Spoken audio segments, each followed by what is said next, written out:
Hello, and welcome back to Daily Dose of Egyptian. Today we continue on with the tale of the Shipwrecked Sailor, columns 7 to 8. We begin. Isut en, iit agit, nen nehu en mesha en. So right off the bat, we start with this subject plus stative construction. And this subject plus stative construction is employing iset, en, that is our crew, with two statives. In this construction, we call these statives the resultative because they're indicating the results of actions. In this case, they arrived and they were intact. So they arrived intact. Now, there is some ambiguity with the writing of iset here. Or whether we should read it isut with this T.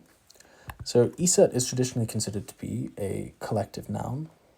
That is, despite these plural strokes, which you can see here and here, respectively, it's considered to be grammatically singular.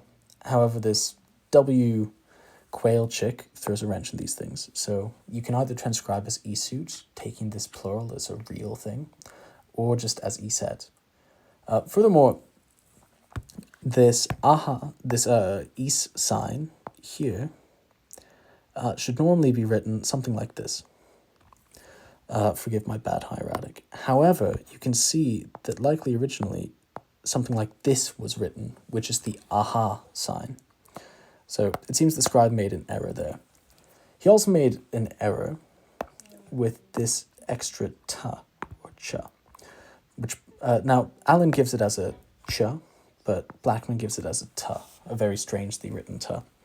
But either way, this does not serve to demonstrate that this is the second person plural suffix pronoun, chen, but should rather be read as reinforcing the prior ta, indicating that it's meant to be pronounced, because by the Middle Kingdom, certainly, these t's were not pronounced and were being dropped all the time. So we go on to this next clause. There being no or without, this nen here being the negation of an adverbial sentence of existence. So without there being the loss of our expeditionary force. So Mesha and Iset here are probably referring to the same people, but they do have slightly different meanings. So we can see from the Book of the Amduat, taken from the tomb of Thutmose III, we have the crew of the falcon ship of this great god is satisfied or at peace or whatever in their towns. Forgive me, there's meant to be an air there. In their towns. Their town, rather. And we can see here that from the designation Iset we are, that it's a ship crew. However, in places like Dar el Medina, you have crews building the tombs or decorating the tombs or what have you. So Iset is a physical job for laborers.